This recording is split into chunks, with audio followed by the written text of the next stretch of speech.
Madame, Monsieur, bonsoir. Merci de rester fidèle au programme de CVK, Canal Vim Kwega. Vous êtes à l'émission Lisons ensemble et tout le plaisir est pour nous de vous retrouver. Et comment être délivré du joug de l'esclavage mental, comment être connecté à la clé qui garantit un succès durable, comment être libéré de l'esclavage générationnel, le processus de la réinvention, comment négocier votre vie pour la grandeur, comment utiliser la clé de la prière pour rendre le changement effectif. Ce sont là des questions qui trouvent leur réponse dans ce livre que je tiens ici, à savoir le livre Au secours, j'ai besoin de changement. C'est un livre écrit par le docteur Emmanuel Atouan, ici sur le plateau. Bonsoir docteur. Bonsoir. Merci de répondre présent à notre invitation. C'est moi qui vais vous remercier. D'accord. Alors, vous venez de faire sortir un 5e livre, c'est votre 5e livre? Oui. Voilà, qui est édité en français et en anglais. Oui. L'ouvrage a été dédicacé au mois de juillet 2020. Il est titré Au secours. Pourquoi vous avez choisi de donner ce titre à votre 5e ouvrage? Voilà, merci beaucoup pour cette opportunité. Quand vous voyez ça, au secours, j'ai besoin de changement. Parce que dans la vie, chaque personne a besoin de changement. Parce que la vie ne peut pas continuer de façon que ça a été avant. Il faut qu'on crie pour le changement. Et puis, il y a des étapes, il y a des choses à faire pour pouvoir réaliser ces changements-là. C'est pour cela j'ai décidé d'écrire comme ça. Et puis, basé aussi sur le livre de Job, chapitre 14, verset 14, qui dit « Je vais attendre jusqu'à ce que mon changement va arriver. » Ok, d'accord. Alors, c'est un livre de 128 pages, hein, comme je le disais, édité en français et en anglais, et divisé en 6 chapitres. Voilà, 6 chapitres. On va attaquer premièrement le chapitre 1 qui parle de changer le scénario. Ici, vous parlez de quel scénario et comment doit se faire ce changement-là? Vous avez dans la vie même, c'est comme un théâtre. La vie même, c'est comme un théâtre. Et puis chaque théâtre, il y a des choses écrites. Il y a des scripts, il y a des choses qui sont écrites que les acteurs vont suivre dans la vie. Donc, cette chose est déjà écrite avant que nous, on est venus dans ce monde. C'est déjà écrit par Dieu. Comme un destin. Comme un destin. Okay. C'est qu'on devait réaliser dans ce monde. Mais c'était changé par le diable. Au moment au niveau du jardin d'Éden, les choses étaient changées là-bas. C'est pour ça que je dis, changer le scénario. C'est dans votre main de changer ce scénario parce que Jésus-Christ a déjà payé sur la croix. Mais ça là, c'est potentiellement parler. Mais vous-même, pratiquement par là, il faut que vous-même vous ouvriez, vous travaillez pour pouvoir réaliser ces changements-là. D'accord. Donc, si on comprend bien, Dieu a déjà tout planifié pour l'homme. C'est à l'homme maintenant de se mettre en action pour pouvoir rentrer dans cette destinée. Parce que ce n'est pas toute chose. Si vous ne faites pas quelque chose, vous ne pouvez pas réaliser des choses. C'est ça même qui est le défaut aujourd'hui de beaucoup de gens. Beaucoup de gens attendent que les choses vont tomber du ciel et puis il y aura les changements. Non, il y a des choses, il y a des actes à poser. Quelque part, vous voulez dire du travail, parce que dans un de vos documents, vous dites que le travail est le premier don de Dieu à l'homme. Oui. Parce que c'est le premier cadeau que Dieu a offert à l'homme, travailler le jardin. Oui. Et du coup, là, on doit travailler aussi pour pouvoir changer le scénario. Changer le scénario, parce que c'est très important. Quand Dieu a créé l'homme, les premières des choses qu'il a fait là, avant de donner une femme il a donné le travail. Donc, mais aujourd'hui, les gens sont en train de renverser les choses et puis ça ne marche pas. D'accord. On ne va pas renverser les choses avec votre livre, mais vous parlez de réinvention au niveau du chapitre 2. On commence là à partir de la page 35. Réinventer quoi, selon vous? Non, ça, si on regarde les choses là, au niveau de quand on est né de nouveau, il y a des choses qui se passent. Par exemple, je vais vous donner une petite histoire. Si vous regardez, au moment qu'il y a un boxeur, on appelle Evander Holyfield, lui, il a fait les choses, à un certain temps, il a perdu les champions mondiaux. Parce qu'on a dit qu'il y a quelque chose, il ne se sent pas bien, il y a un problème cardiaque, il y a un problème de santé. Mais il est parti à l'église un jour et puis il y a un pasteur qui lui dit qu'il sera le champion du monde encore. Il sera ça, mais il a commencé à travailler sur son mentalité. Il a commencé à travailler sur lui-même. Et puis après ça, il a rencontré Michael Tyson. En ce moment, on l'appelle l'homme le plus mauvais dans les histoires de boxing. Maintenant, après, il a gagné des victoires sous Mike Tyson. Mais parce qu'il a pris le travail pour réinventer. Parce que c'est un processus. Il a fait le travail sur lui-même pour pouvoir réaliser, pour pouvoir devenir ce qu'il est devenu. Parce que si on ne réinvente pas, on ne peut pas devenir ce qu'on peut devenir. Parce qu'on ne peut pas continuer de faire des choses comme ancien temps. Les choses ont déjà changé, mais il faut que nous aussi on change. Il faut s'adapter, il faut changer la façon de voir les choses pour pouvoir évoluer et surtout travailler sur le mental. Oui, il faut activer votre mentalité. C'est très important. Parce que tout se passe d'abord dans la tête avant d'être... qu'on puisse voir ça dans la réalité. Oui, c'est ça. Parce que si la mentalité n'est pas changée, les captivités aussi ne peuvent pas changer. Alors, docteur, à partir du chapitre 3, on est au niveau de la page 59. On ne va pas rentrer trop dans les détails, mais là, vous parlez de reconnaître les saisons. Voilà. Quelles sont les saisons que l'homme doit reconnaître pour pouvoir expérimenter le vrai changement dans sa destinée glorieuse? Oui, d'accord. Il faut savoir d'abord, la saison, là, c'est quoi? C'est important parce que la saison, c'est le temps qui est fixé. C'est le temps opportun, laquelle les choses vont commencer à être agréables. Mais pour atteindre les saisons agréables, ce n'est pas facile. Parce que vous allez traverser beaucoup de choses avant que vous arriviez aux saisons-là. Parce qu'il y a plusieurs saisons dans la vie. Il y a des moments, il y en a, il y a des moments, il n'y en a pas. Mais qu'est-ce qu'on peut faire pour avoir aujourd'hui et puis continuer d'avoir demain? C'est très important. Mais beaucoup de temps, les gens sont découragés parce qu'aujourd'hui, il n'y en a pas. Mais il n'y a pas le courage pour atteindre la saison.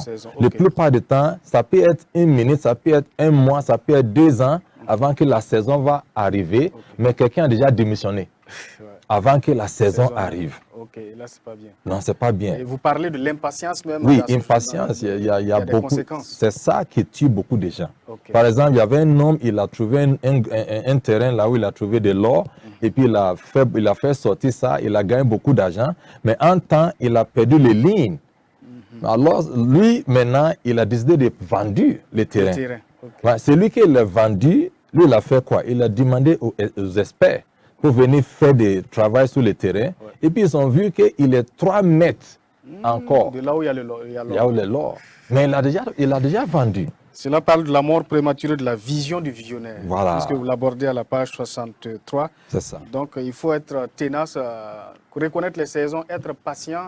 Et fixer son regard vers Dieu jusqu'à l'aboutissement de la chose. C'est ça. Voilà. Et on tombe du coup sur la dynamique des idées. On revient encore sur la réinvention des choses. Ici, vous parlez des idées. Quelles sont les idées que l'homme qui veut évoluer, qui veut impacter positivement son monde, devrait nourrir chaque jour et chaque moment? Mais vous savez, chaque jour, il y a des idées qui tombent. Mais les gens jouent avec ces idées. Parce que sans idées, vous ne pouvez pas avoir les changements. Alors que aussi, idées, quand on parle d'idées, là, c'est ça qui est à la base de toute fortune dans le monde. Les gens qui sont grands aujourd'hui, ils sont grands parce qu'ils ont eu des idées qui sont venues et puis ils sont saisis cette idée. Parce que dans cette idée-là, c'est ça là où se trouve l'argent. Par exemple, la Bible dit, Exode chapitre 16, verset 4, je pense, il dit, je vais faire tomber de pain à partir de ciel pour vous. Et puis vous allez sortir chaque jour et puis ramasser chaque jour. Mais est-ce qu'il y a une boulangerie au niveau des ciels? Il n'y en a pas. Ça veut dire, c'est une façon de dire, je vais te donner des idées. Quand vous avez cette idée, vous allez sortir, ça va vous permettre de sortir, aller dehors, créer quelque chose, et puis chaque jour, vous gagnez des choses qui vont faire que votre vie va changer. Alors qu'aujourd'hui, il y a plein des idées. Parce que si vous regardez, par exemple, beaucoup de gens qui sont en haut là-bas, qui amènent des changements dans nos mondes, c'est sur la base des idées. Des idées. C'est sur la base des idées. Et généralement, comment ces idées-là, c'est au moment de la méditation ou bien c'est n'importe quand des idées peuvent venir comme ça et vous gagner ça. Non, la plupart du temps, par exemple, la Bible a dit dans Jérémie chapitre 33, verset 3, c'est « Invoque-moi, et puis moi aussi, je vais te répondre. Et puis je vais te dire, montrer les choses cachées. Les choses cachées. » Donc, dans la prière, on peut trouver ça. Le moment de méditation aussi, c'est très important. Mais le temps, les gens n'ont pas le temps. Aujourd'hui, les gens prient au moins 2 minutes et puis merci Seigneur, je sors, je reviens au nom de Jésus. Non, ça dépasse ça. Ça dépasse ça, Les gens sont beaucoup impatients. Il faut prendre du temps dans la prière. Il faut prendre du temps. Il faut aussi sortir dans le terrain vide, aller s'asseoir, prendre du temps de méditation. Tout à fait. Il faut aussi jouer de musique et puis avoir des choses qui vont te inspirer. Mais les gens n'ont pas ce temps. Il y a plein de soucis qui a pris les dessous de beaucoup de choses. Ça, c'est pas bien. La transition est bien faite pour parler du chapitre 5 de votre ouvrage, où vous parlez de changement par la prière. Là, vous mettez un accent particulier sur la prière. Voilà. D'autres même qui disent que la prière doit être la respiration du chrétien. Vous, quelle est l'utilité de cette prière-là pour le chrétien qui veut réussir? Oui, c'est important parce que là-bas, on a parlé un peu de la vie de Jabès. Parce que quand vous regardez le livre, là où se trouve l'histoire de Jabès, oui. Vous voyez, il y a plein de gens, ils ont mentionné beaucoup de gens avant Jabès. Mais dès qu'ils sont arrivés chez lui, parce que lui, il a décidé d'avoir un changement dans sa vie. Parce que le fait qu'on vous a né pauvre, on vous a né pauvre, n'est pas dit que vous allez mourir pauvre. Parce que vous êtes là dans la vie pour changer des événements. Donc, il a parlé à Dieu. Il dit, Seigneur, oh Dieu, il faut changer, il faut me bénir en réalité. Parce que les gens le considèrent comme quelqu'un qui est béni, mais en réalité, il n'y a pas de choses à montrer. Donc, il a dit, non, moi, je suis fâché. Dieu, il faut changer mon histoire. Et puis, la Bible dit que rapidement, Dieu aussi a changé son histoire. Donc, il faut qu'on va changer les façons de prier. On va changer les façons de prier parce que c'est très important. Les gens prient, il y a des gens ils prient parce qu'il faut prier. Il y a des gens aussi qui trouvent plaisir pour prier. Il y a des gens aussi qui voient que si ma vie va changer, il faut que je prie.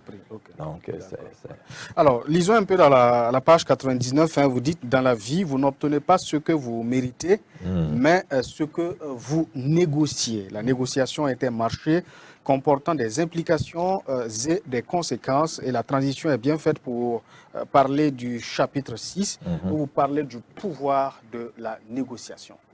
Négocier dans quel sens? Négocier quoi? Négocier avec qui? Non, parce que la vie, comme je dis, c'est pas ce qui c'est ce qui vous négociez. Ça veut dire quand vous avez le pouvoir pour négocier, c'est très important. Dans les marchés, dans votre carrière, partout aujourd'hui, il faut négocier. Alors que beaucoup de gens partent dans le terrain sans savoir les techniques de négociation. Même dans la prière, c'est la négociation. Parce que je voulais dire quelque chose. Quand vous regardez le problème de Anne, quand elle a prié, elle a fait quoi? C'était une négociation. Parce que quand vous regardez, lui, elle sait qu'il y avait un problème qui est là. Elle sait qu'il y a un besoin. Il n'y a plus un homme de Dieu qui peut faire le travail comme avant. Donc lui, elle a demandé, si tu me donnes un garçon, un enfant, mal, voilà ce que je vais faire. Je vais te donner. Parce que Dieu même, c'est un homme d'affaires. Donc, il faut faire des vœux souvent. Il faut faire des vœux, mais connaître ce qu'il voulait faire. Parce qu'il sait qu'il y a un besoin. Dieu même a besoin de quelqu'un pour lui servir. Tout à fait. Donc, elle a fixé même le sexe de l'enfant avant que l'enfant est venu. C'est ça. Donc, c'est une négociation. Mais aujourd'hui, les gens partent au niveau de leur carrière même, ils n'ont même pas d'informations complètes. Et puis, ils veulent aller négocier. C'est pour cela que beaucoup de gens perdent les choses sur le terrain. Parce que la Bible même a dit, les enfants de ce monde, ils sont plus sages que les enfants des royaumes. C'est ça qui est le problème. Il y a une histoire très intéressante donc, que vous racontez, c'est-à-dire l'histoire des jeunes qui voulaient se marier. Voilà, revenez un peu sur l'histoire, ils voulaient un habit traditionnel. Oui, parce que dans cette ville qu'on est en train de parler là, il y a un vieux là-bas qui loue les habits de mariage et puis voilà ça. Maintenant, il y a un jeune qui est venu pour louer cet habit, mais il a trouvé que le monsieur est en train de manger. Donc, le monsieur l'a invité pour venir manger. Et puis lui-même, il a lavé sa main pour commencer à manger. Donc, il y a un autre jeune aussi qui est venu pour le même but. Mais quand lui il est arrivé, il a dit, voilà ce que je suis venu faire. Et puis le monsieur dit que vous venez manger aussi, il l'a invité. Donc, le monsieur dit non, je n'ai pas venu pour manger, c'est pour prendre les habits. Donc, quand le monsieur a décidé de se mettre pour aller donner habits à ces jeunes-là, le premier qui est venu aussi a dit non, moi aussi je suis venu pour ça. Donc le vieux a dit que non, toi tu n'es pas venu pour ça, tu es venu pour manger. Donc ça veut dire qu'il y a des distractions dans la vie. Est-ce que tu sais ce qui te veut?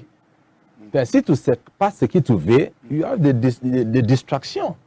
C'est ça aujourd'hui qui est en train de tuer beaucoup de gens. Donc il faut avoir le regard fixé sur l'objectif, ce que vous recherchez, et ne pas vous laisser distraire par ce qui est à côté. D'accord.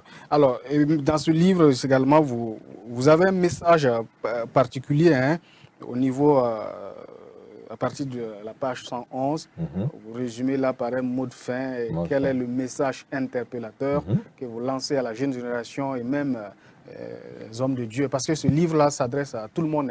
Tout le monde, voilà. Parce que j'ai écrit là-bas, parce qu'on a écrit ici que les meilleures mains aidants qui peuvent vous aider dans la vie, ça se trouve dans la fin de votre main.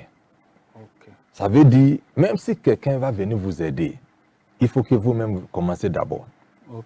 Parce que les gens sont en train de courir à gauche, à droite pour chercher de l'aide, mais alors qu'eux-mêmes, ils ne font rien. C'est ça qui est très, très important.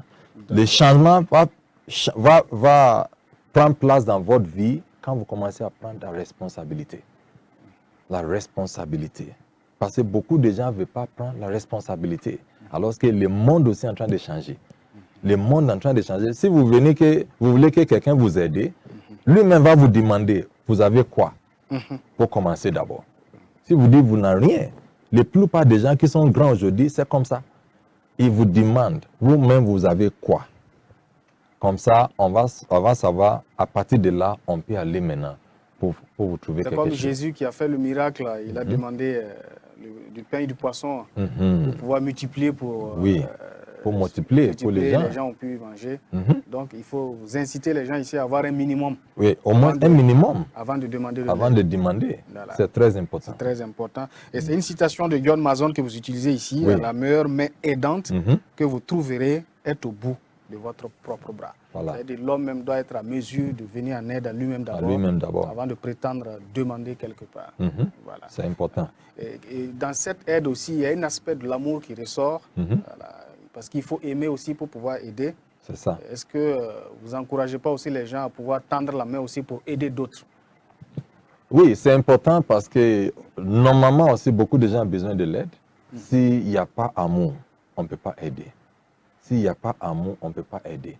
Parce que, oui, on voit beaucoup de jeunes qui sont prêts pour faire beaucoup de choses, mais aussi quelque part, les gens, à cause d'une chose, eux aussi sont déjà aidés, beaucoup de gens, mais les gens aussi n'ont pas reconnaissance. Oui, l'ingratitude. L'ingratitude est là, parce que même Jésus a dit ça. Il a guéri 10 personnes. C'est un seul qui est venu pour dire merci. Et puis c'est lui-même qui est venu pour dire merci, c'est un étranger. Donc c'est ça aussi qui est le problème.